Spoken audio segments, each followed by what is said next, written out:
Hello guys, welcome to Sumanth talks. అయితే మరి offline స్టైలింగ్లో Charan గారిని కొట్టే హీరో నాకు తెలిసి ఇంకా పుట్టలేదు, మరి ఇంకా వస్తారో లేదో కూడా తెలియదు అనమాట.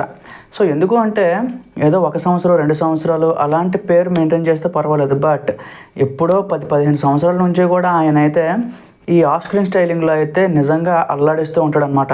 రీసెంట్గా RC16 షూటింగ్ సంబంధించి వేరే దగ్గరికి వెళ్ళేటప్పుడు ఎయిర్పోర్ట్లో అయితే క్యాజువల్గా కనిపించాడు అనమాట. వైట్ షర్ట్, మెల్ల లాకెట్, ఆ ప్యాంటు, అలాగే హెయిర్ స్టైలు.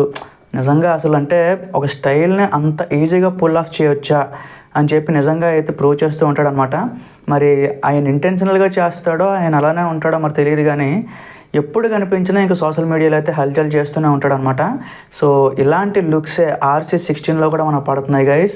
సో ఖచ్చితంగా ఆ సినిమాలో ఉండే లుక్స్ అన్నీ కూడా ఆఫ్లైన్ స్టైలింగ్లో ఏంటి అంటే ఎక్కువ మంది వెయిట్ చేస్తూ ఉంటారు. అంటే ఏదైనా ఒక చండాలంగా ఫోటో కనిపించినా లేకపోతే ఇంకేదైనా కనిపించినా ట్రోల్ చేయడం రెడీగా ఉంటారనమాట. బట్ చరణ్ గారు ఏంటంటే అలాంటి ఛాన్స్ ఎవరు, ఈవెన్ ఇన్ రిటర్న్స్ ఏంటంటే ఇంకా ఎంకరేజ్ చేసి సపోర్ట్ చేసి ప్రైజ్ చేసే విధంగా ఉంటాయి తప్ప అసలు ఒక్కరోజు కూడా మనం ఆఫ్లైన్లో చరణ్ గారి స్టైలింగ్ అసలు బాగాలేదు, ఎక్కడో ఏదో బాగాలేదు అని ఒక్కరోజు కూడా వినలేదన్నమాట.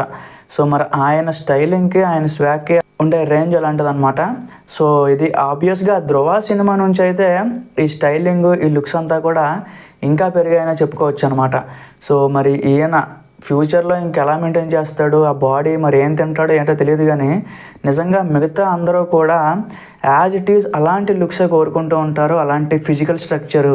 సో ఇవన్నీ కూడా కోరుకుంటూ ఉంటారు అనమాట. బట్ కొంతమందికి ఏంటంటే అది ఒక కళ అని చెప్పుకోవాలి. బట్ చరణ్ గారికి ఏంటంటే చాలా ఈజీగా, అంటే ఏం ఎఫర్ట్స్ పెట్టకుండానే అంత ఈజీగా వస్తున్నట్టు అనిపిస్తుంది అనమాట.